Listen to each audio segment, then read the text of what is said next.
مسند ابو یعلا حدیث نمبر 2051، حضرت جابر رضی اللہ تعالیٰ عنہ اس کو بیان کرتے ہیں،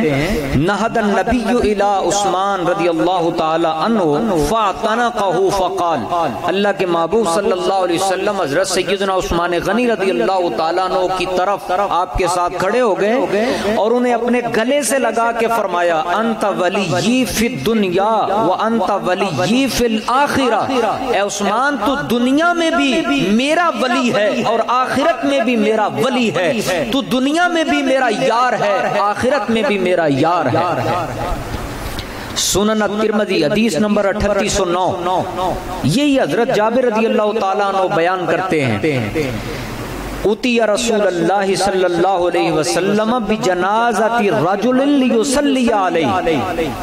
نبی کریم صلی اللہ علیہ وسلم کی بارگاہ میں ایک جنازہ لایا گیا، یا رسول اللہ اس پہ نماز پڑھ دیجئے، فلم یصلی علیہ، اللہ کے نبی نے نماز پڑھانے سے انکار کر دیا، حضور نے نماز نہیں پڑھی۔ صحابہ کہتے ہیں، فقیل یا رسول اللہ صلی اللہ علیہ وسلم ما رأیناک ترکت الصلاۃ علی احد قبل ھذا، آج سے پہلے تو حضور ہم نے نہیں دیکھا کہ آپ نے کبھی نماز جنازہ نہ پڑھی ہو۔ اللہ کے نبی نے فرمایا، انہو کان یبغض عثمان فابغضہ اللہ، یہ مرنے والا میرے عثمان غنی سے بغض رکھتا تھا، اللہ تبارک و تعالی نے اس کو اپنی رحمت سے دور کر دیا ہے۔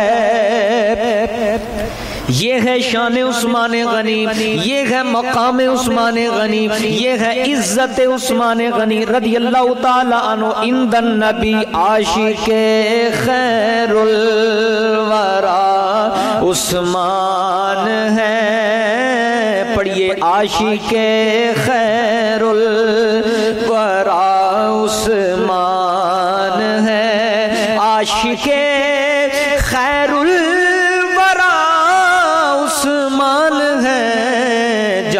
سارے مصطفیٰ عثمان ہے، جان سارے مصطفیٰ عثمان